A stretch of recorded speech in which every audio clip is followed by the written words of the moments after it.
Assalamualaikum warahmatullahi wabarakatuh.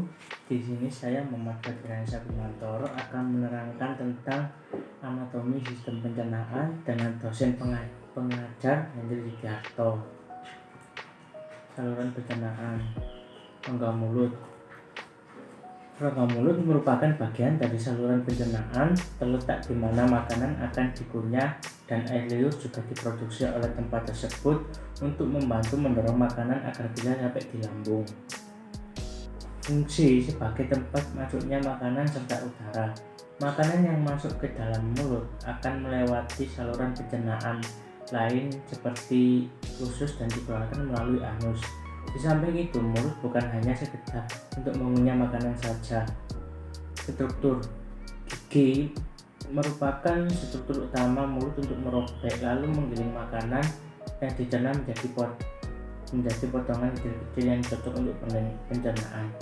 Lidah berfungsi untuk mengatur dan mencampur makanan, selain juga membawa reseptor sensorik untuk rasa dan langit-langit mulut yang memisahkan mulut dari rongga hidung. Faring. Definisi: bagian tenggorokan yang menghubungkan mulut dengan rongga hidung pada esofagus dan laring melalui tabung berotot. Fungsi: membawa makanan masuk ke dalam kerongkongan. Faring juga berperan dalam proses masuknya udara ke dalam pita suara untuk menghasilkan suara. Faring juga menjadikan manusia untuk bernapas melalui mulut. Struktur: faring terbagi menjadi 3 bagian, yaitu nasofaring, orofaring, dan laryngofaring. Esofagus merupakan bagian berbentuk pipa yang mengalirkan atau menyalurkan makanan dari mulut ke lambung. Fungsi untuk menyalurkan makanan dan minuman dari mulut ke lambung. Struktur: esofagus terdiri dari 3 bagian, yaitu esofagus servikal mulai dari otot cricopharyngeus ke suprasternal, nos esofagus torakal bagian terpanjang mulai dari suprasternal notch hingga diafragma. Esofagus abdominal bagian terpendek mulai dari diafragma ke bagian kardia lambung. Salah satu organ pada tubuh yang berbentuk J dan terletak pada bagian superior kiri rongga abdomen di bawah diafragma. Lambung juga merupakan segmen saluran pencernaan yang melebar. Fungsi: mengolah makanan. Setelah makanan masuk ke lambung, asam dan enzim yang ada di dalam akan membantu memecah makanan menjadi partikel-partikel kecil, menyingkirkan zat berbahaya. Asam yang dihasilkan lambung bernama asam hidroklorik. Penyimpanan makanan: tidak semua makanan yang masuk ke lambung akan langsung diolah. Sebagian masih akan disimpan, bahkan lambung kita disebutkan bisa menyimpan hingga sebanyak 1 liter makanan dalam 1 kali makan. 4. Menyerap zat yang baik untuk tubuh. Selain enzim dan asam, lambung juga memproduksi zat lain yang akan mempermudah tubuh menyerap zat-zat yang baik untuk kesehatan seperti vitamin B12. Struktur: lapisan serosa merupakan lapisan luar yang melindungi perut. Lapisan otot merupakan lapisan otot polos yang bekerja tanpa kita sadari. Lapisan submukosa berupa lapisan jaringan ikat longgar yang berisi pembuluh darah, limfe, saraf, dan kelenjar lendir. Lapisan mukosa terdiri dari sel yang bereaksi dalam proses sekresi. Bagian kardiak adalah bagian lambung yang berhubungan langsung dengan esofagus. Bagian ini berbentuk seperti tabung kecil yang sempit. Fundus merupakan bagian yang berada di atas badan lambung dan berbentuk kubah. Badan lambung adalah bagian terbesar dan utama dari lambung. Antrum adalah bagian di bawah lambung yang menampung makanan sebelum dilepaskan ke usus halus. Pilorus adalah terowongan yang menghubungkan lambung dengan usus halus. Intestinum tinui. Definisi: bagian dari usus tempat 90% pencernaan dan penyerapan makanan terjadi. 10% lainnya terjadi di perut dan usus besar. Fungsi: 1. Menyerap nutrisi makanan. Pencernaan melibatkan 2 bagian berbeda. Pertama adalah pencernaan mekanis dengan mengunyah, menggiling, dan menyampurkan yang terjadi di mulut dan perut. 2. Memudahkan nutrisi digunakan oleh tubuh. Menerima enzim pencernaan dari pankreas dan empedu lalu menghancurkan makanan dengan enzim pencernaan tersebut sehingga membuat lebih mudah dicerna. 3. Menetralkan makanan. Fungsi usus halus lainnya dalam pencernaan adalah sebagai penetral makanan. 4. Membantu menjaga keseimbangan cairan dan elektrolit. Usus halus membantu menjaga keseimbangan cairan dengan menyerap 80% air yang dicerna oleh tubuh dan juga menyerap elektrolit seperti natrium. 5. Berperan dalam sistem kekebalan tubuh. Fungsi usus halus dalam sistem kekebalan tubuh yaitu membantu melawan bakteri penyebab penyakit yang tertelan dalam makanan dengan memobilisasi sel sistem kekebalan tubuh. Bagian duodenum atau usus 12 jari merupakan bagian awal usus halus yang letaknya berada tepat setelah lambung dan sebelum usus kosong. Panjang duodenum berkisar 25-38 cm, 10-14,8 inch yang menjadikannya sebagai bagian usus halus yang paling pendek dengan pH normal sekitar 9. Jejunum atau usus kosong merupakan bagian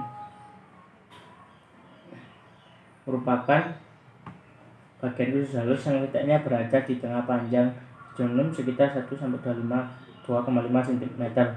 Ileum, usus penyerapan merupakan bagian usus halus paling akhir. Panjang usus penyerapan sekitar 2-4 meter dengan pH di dalamnya berkisar antara 7-8 meter atau sedikit basah. Kolon adalah bagian usus antara usus buntu dan rektum. Usus besar adalah organ pencernaan yang mengelilingi seluruh rongga perut. Organ yang disebut juga dengan kolon memanjang dari cecum, kantung yang menghubungkan ileum ujung usus kecil dengan kolon sampai ke anus. Struktur mukosa adalah lapisan lambung yang paling dalam. Lapisan ini terdapat sel yang akan memproduksi enzim pencernaan serta zat-zat lain yang dibutuhkan untuk proses pencernaan. Lapisan submukosa adalah lapisan yang mengelilingi mukosa. Lapisan ini terdiri dari jaringan ikat, pembuluh darah, serta saraf. Serosa adalah lapisan lambung bagian luar. Bagian kolon ascendens terletak di bagian kanan di dalam rongga perut. Kolon transversum melintang dari kanan ke kiri di bagian atas rongga perut. Kolon descendens terletak di bagian kiri rongga perut. Kolon sigmoid bagian akhir kolon yang terhubung dengan rektum. Definisi bagian dari sistem pencernaan manusia dengan panjang 10-15 cm, letaknya berada di bagian akhir usus besar yang paling dekat dengan anus. Rektum adalah tempat tinja yang dituju setelah pencernaan menumpuk di mana mereka dievakuasi keluar tubuh. Fungsi rektum adalah gudang penyimpanan sementara feses atau kotoran buang air besar. Rektum menerima kotoran dari usus besar yang ditularkan melalui kontraksi otot biasanya disebut peristaltik. Bagian rektum bagian bawah yaitu sepanjang 3-6 cm dari anal verge. Rektum bagian tengah yaitu sepanjang 6-10 cm dari anal verge. Rektum bagian atas yaitu sepanjang 10-15 cm dari anal verge. Umumnya rektum mencapai batasnya sekitar 12 cm dari anal verge. Anus. Definisi: sebuah bukaan dari rektum ke lingkungan luar tubuh. Anus manusia terletak di bagian bokong, bagian posterior, dan peritorium. Permukaan dan penutupan anus diatur oleh otot sphincter. Otot ini membantu menahan feses saat deviasi. Salah satu dari otot sphincter merupakan otot polos yang bekerja tanpa perintah, sedangkan lainnya merupakan otot rangka. Fungsi: anus sebagai bagian dari sistem pencernaan. Anus sebagai bagian dari sistem seksual, menahan BAB di saat tertentu, dan untuk melakukan proses defekasi. Struktur: kulit di sekitar anus merupakan kulit berkeratin yang dilapisi oleh epitel squamous, stratified, dan memiliki komponen kulit rambut halus, kelenjar keringat, kelenjar sebasea, dan nervus somatik sensitif terhadap nyeri. Tanpa komponen kulit tersebut, maka kulitnya terlihat seperti dilapisi sel epitel puboid. Saluran anal mempunyai panjang sekitar 2-4,5 cm.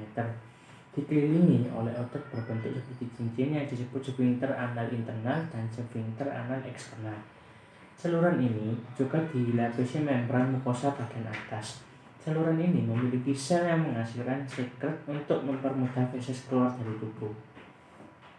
Bagian anal kanal, sebuah saluran dengan panjang sekitar 4 cm yang dikelilingi oleh sphincter anus. Rektum merupakan organ yang berbeda dengan anus dan terletak setelah kolon. Sphinkter anal internal merupakan jaringan otot polos yang mengelilingi 2-5 cm badan kali anal. Sphinkter anal eksternal jaringan otot rangka berbentuk elips yang melekat pada dinding anus. Retinatal line garis yang berfungsi sebagai garis pembagi antara 2/3 atas dan sebagian sepertiga bawah anus. Kolom anal beberapa lipatan membran mukosa dan serat otot. Organ tambahan gigi. Definisi: gigi adalah jaringan tubuh yang sangat keras dibandingkan dengan jaringan yang lainnya. Strukturnya yang berlapis-lapis mulai dari emal yang keras, dentin di dalamnya, pulpa yang berisi pembuluh darah, pembuluh saraf, dan bagian lain yang memperkokoh gigi. Gigi adalah salah satu struktur berkalsifikasi dan keras yang terdapat di dalam mulut manusia dan hewan vertebrata. Strukturnya yang bervariasi memungkinkan gigi melakukan banyak fungsi. Fungsi utama dari gigi adalah untuk merobek dan mengunyah makanan pada beberapa hewan, terutama karnivora. Gigi juga berfungsi sebagai senjata untuk membunuh mangsa. Fungsi: berperan penting dalam mengunyah makanan serta membantu agar Anda dapat berbicara dengan jelas. Bagian atau jenis gigi.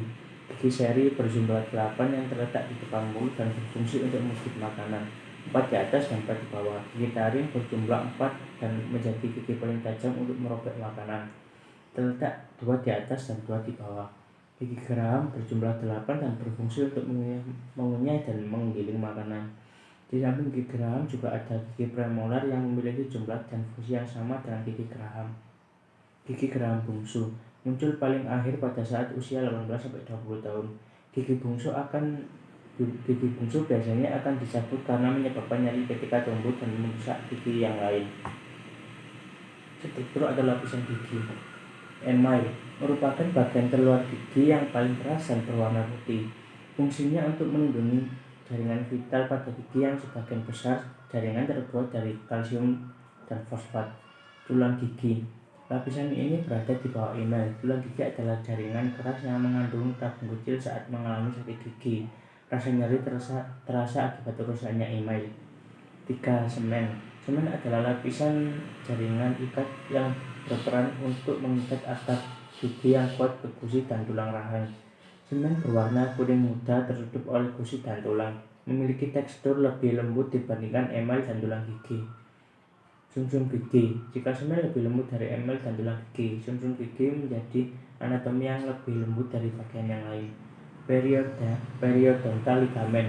Jaringan dalam anatomi gigi yang fungsinya membantu menahan gigi pada rahang. Lidah.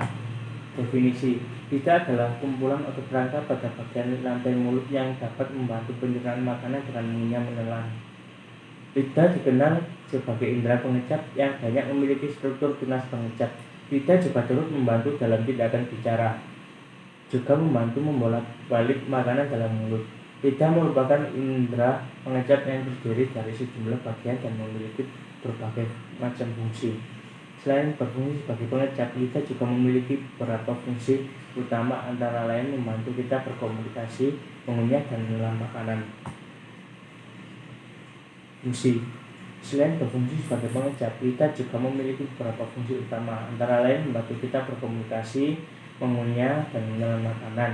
Untuk menjalankan fungsinya, lidah dibantu oleh sejumlah otot dan syaraf yang langsung terhubung ke otak. Keberadaan otot-otot inilah yang membuat lidah bisa bergerak bebas ke segala arah di dalam rongga mulut. Membantu berkomunikasi. Lidah bekerja sama dengan bibir dan gigi untuk membuat suara yang keluar dari dalam tenggorokan menjadi jelas dan mudah untuk dipahami oleh lawan bicara. Tanpa lidah, perkataan seseorang akan sulit dipahami. Membantu mengunyah makanan. Karena bisa bergerak bebas di dalam mulut, lidah berfungsi membantu mengolah makanan dan minuman daripada menjadi lembek sehingga mudah untuk ditelan. Membantu menelan. Setelah makanan dikunyah dan menjadi halus, lidahlah yang akan mendorong makanan ke dalam tenggorokan, lalu masuk ke dalam lambung dan diolah oleh organ pencernaan. Membantu mengisap. Fungsi lidah sebagai alat bantu mengisap cairan paling jelas terlihat pada bayi menggunakan lidahnya saat mengisap air susu ibu. Membantu menyentuh. Ujung lidah merupakan salah satu bagian tubuh yang paling sensitif sehingga bisa merasakan tekstur benda atau makanan di dalam mulut. Hal ini dapat melindungi kita dari hal-hal yang berbahaya pada mulut kita, misalnya duri ikan atau benda asing kecil yang tidak sengaja masuk di makanan. Selain itu, dengan fungsi ini, lidah juga bisa membantu mencari sisa-sisa makanan yang tertinggal di dalam mulut, melindungi mulut dari kuman. Di dasar lidah terdapat kumpulan sel-sel pelindung bernama tonsil lingual. Sel-sel ini berada di belakang rongga mulut. Bersamaan dengan amalan dari tonsil lingual bertugas melindungi tubuh dari gangguan kuman-kuman yang bisa masuk melalui mulut. Bagian lidah. Lidah terdiri dari sekumpulan otot tanpa tulang yang dilapisi oleh jaringan berwarna merah muda bernama mukosa. Salah satu-satunya tulang yang berhubungan langsung dengan lidah adalah tulang hyoid. Secara garis besar, permukaan lidah bisa dibagi menjadi 3 bagian, yaitu ujung dan tepi lidah. Sesuai namanya, bagian ini meliputi lidah bagian depan serta kanan dan kiri. Ujung dan tepi lidah bisa bergerak dengan bebas ke depan, belakang, kanan maupun ke kiri. Punggung lidah. Permukaan atas lidah disebut juga dengan punggung lidah. Pada bagian ini terdapat banyak papilae, yaitu bintik-bintik kecil yang memberikan tekstur lidah. Kadang pada lidah bisa tampak terdapat kerak. Kondisi ini normal dan lebih sering terjadi pada orang tua. Pangkal lidah. Pangkal lidah menempel pada dasar rongga mulut dan terletak di belakang sehingga tidak bisa dilihat dari luar mulut. Pangkal lidah bisa bergerak, tapi pergerakannya tidak bisa sebebas bagian ujung dan tepi lidah. Struktur anatomi lidah. Sebagian besar lidah disusun oleh otot rangka, di mana ada 2 jenis otot penyusun lidah, yaitu otot ekstrinsik dan otot intrinsik. Karena adanya otot tersebut, maka lidah dapat digerakkan ke segala arah. Otot intrinsik lidah berperan mengubah ukuran lidah seperti memanjangkan, memendekkan atau melebarkan lidah. Sedangkan otot ekstrinsik lidah berperan mengatur pergerakan lidah dalam rongga mulut. Saraf yang bertanggung jawab pada lidah adalah nervus hypoglossus. Kelenjar lidah. Fungsi. Kelenjar lidah berfungsi untuk menghasilkan air liur. Kelenjar ini memiliki peranan penting, yaitu untuk melumasi mulut agar tidak kering, membantu menelan, melindungi gigi dari bakteri, dan juga membantu pencernaan makanan. Struktur kelenjar lidah. Kelenjar saliva disusun oleh jaringan epitel dan jaringan ikat. Dindingnya merupakan jaringan epitel yang dikelilingi oleh jaringan ikat. Jaringan ikat yang mengelilingi bagian luar seluruh kelenjar disebut kapsul. Sedangkan jaringan ikat yang membagi kelenjar menjadi lobus-lobus di bagian dalam disebut septa. Bagian kelenjar lidah. Kelenjar lidah utama terdiri dari 3 pasang, yaitu kelenjar paludis di antara pangkal rahang dan telinga, sublingual di dasar mulut dan bawah lidah, dan submandibular di bawah lekuk rahang.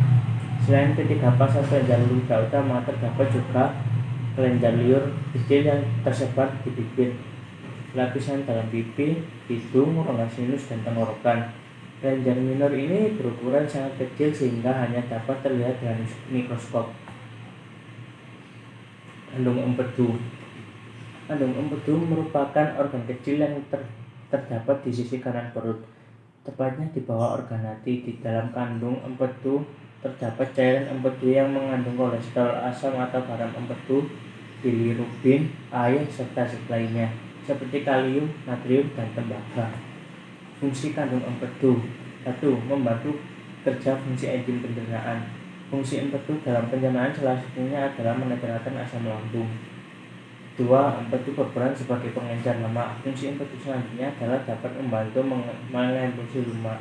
Tidak semua jenis lemak yang masuk ke dalam sistem pencernaan bisa langsung diserap oleh usus. 3. Membantu fungsi enzim lipase. Fungsi empedu pada tubuh manusia selanjutnya adalah untuk membantu fungsi enzim lipase. Empedu membantu kerja enzim lipase dengan membentuk misel-misel. 4. Mengeluarkan racun dalam tubuh. Fungsi empedu selanjutnya adalah untuk membantu mengeluarkan racun dalam tubuh. 5. Melindungi tubuh dari bakteri. Fungsi empedu lainnya adalah mampu untuk menjadi bakterisida. Bagian kandung empedu. Fundus vesicavelea merupakan bagian kantong empedu yang paling akhir setelah corpus vesicavelea. Corpus vesicavelea bagian dari kantong empedu yang dalamnya berisi getah empedu atau jaran empedu. Leher kandung kemih. merupakan leher dari kantong empedu, yaitu saluran pertama masuknya getah empedu ke kantong empedu. Ductus cysticus panjangnya 3 cm berjalan dari leher kantong empedu dan bersambung dengan ductus hepaticus membentuk saluran empedu ke duodenum. Ductus hepaticus saluran keluar dari leher. Ductus caledocus saluran yang membawa getah empedu ke duodenum. Pankreas. Definisi: pankreas adalah organ kelenjar. Fungsi 1. Fungsi eksokrin. Kelenjar eksokrin adalah kelenjar yang mengeluarkan produknya melalui suatu saluran menuju ke permukaan tubuh atau jaringan lain di dalam tubuh. Contohnya adalah kelenjar air liur, kelenjar keringat, dan kelenjar saluran cerna. Sebagai kelenjar eksokrin, pankreas menghasilkan enzim pencernaan yang dialirkan ke saluran cerna. Enzim tersebut memiliki fungsi masing-masing. Misalnya, enzim lipase untuk menguraikan lemak, chymotrypsin dan trypsin untuk mencerna protein, serta amilase untuk menguraikan karbohidrat. Fungsi endokrin. Sedangkan kelenjar endokrin adalah kelenjar yang menyalurkan produknya ke dalam peredaran darah. Fungsi kelenjar endokrin pada pankreas adalah mengeluarkan hormon, yaitu hormon insulin dan hormon glukagon. Kedua hormon ini berperan dalam mengatur kadar glukosa atau gula dalam darah. Bagian kepala. Bagian paling lebar dari pankreas ini berada di lekukan usus 12 jari. Kepala pankreas adalah tempat di mana lambung mengeluarkan sebagian makanan yang telah dicerna dan dicampur dengan enzim yang dilepaskan oleh pankreas ke dalam usus kecil. Separuh kepala pankreas mengerjakan proses uncinate yang berkembang dari cairan pankreas ventral dan menempel di sekeliling vena superior mesenteric dan arteric mesenteric. Badan. Bagian terbesar di pankreas ini terletak di dasar lambung. Ekor. Bagian ini berada di dekat pinggiran cekung limpa.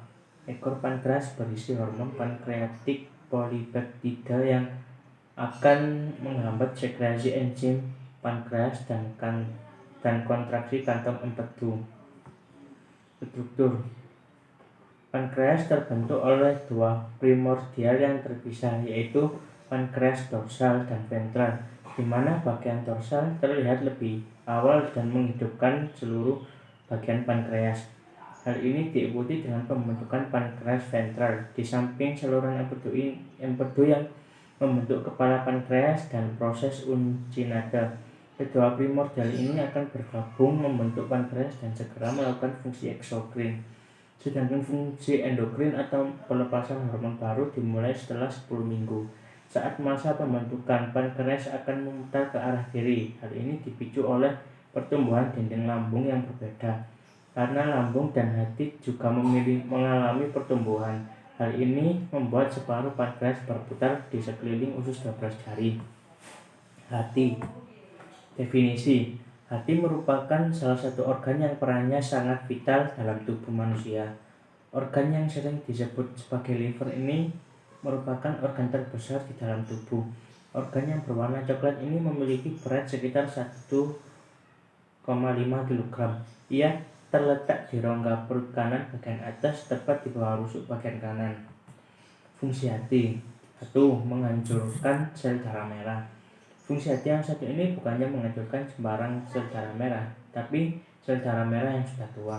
Proses ini akan membuat feses berwarna coklat, namun jika feses ini berwarna pucat atau putih ataupun warna oranye jadi lebih gelap, bisa menjadi pertanda adanya masalah pada organ hati.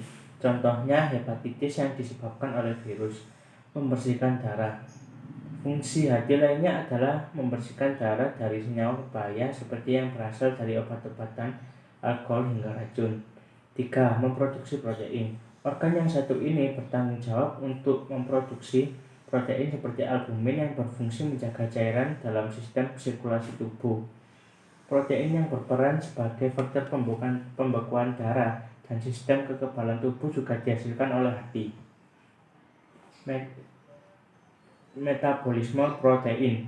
Hati juga berperan dalam membantu metabolisme protein dengan mengubah amonia menjadi urea yang dikeluarkan bersama urin oleh ginjal. Penyimpanan nutrisi. Hati juga berperan penting dalam proses penyimpanan nutrisi tubuh, misalnya zat besi, vitamin A, B12, D, dan K, serta asam folat. Cairan empedu dan energi. Organ ini berperan dalam produksi cairan empedu yang bertugas membantu dalam proses pencernaan makanan. Di samping itu, hati juga menyimpan energi untuk tubuh dalam bentuk glikogen dan mengubahnya menjadi glukosa ketika glukosa darah rendah. Trigliserida dan hormon. Organ terbesar ini bertanggung jawab atas produksi kolesterol dan trigliserida serta protein pembawanya agar dapat dialirkan dalam darah. Tak hanya itu, hati juga berfungsi untuk memproduksi hormon pertumbuhan anak-anak. Bagian-bagian hati. Struktur internal. Hati tersusun dari sekitar 100.000 sel hati yang berbentuk heksagonal dan dikenal sebagai lob bulus. Anatomi hati memiliki 4 lobus dengan ukuran yang berbeda, yaitu lobus kanan adalah bagian terbesar di hati dengan ukuran 5-6 kali lebih besar daripada lobus kiri. Lobus kiri adalah bagian hati yang berbentuk lebih runcing dan kecil daripada lobus kanan, terpisah oleh ligamen falciform. Lobus caudatus memiliki ukuran lebih kecil dibanding lobus kanan dan kiri. Letaknya memanjang dari sisi belakang lobus kanan dan membungkus pembuluh darah balik utama. Lobus kuadrat berada lebih rendah dan terletak dari sisi belakang lobus kanan hingga membungkus kantong empedu. Struktur hati. Hati memiliki struktur seperti karet. Selain menjadi organ terbesar kedua, hati juga termasuk organ terberat. Hati manusia terbagi menjadi 2 bagian atau lobus kanan dan lobus kiri. Lobus kanan memiliki ukuran yang lebih besar dibandingkan lobus kiri. 2 bagian ini terpisah dengan fisura. Sekian dari saya. Wassalamualaikum warahmatullahi wabarakatuh.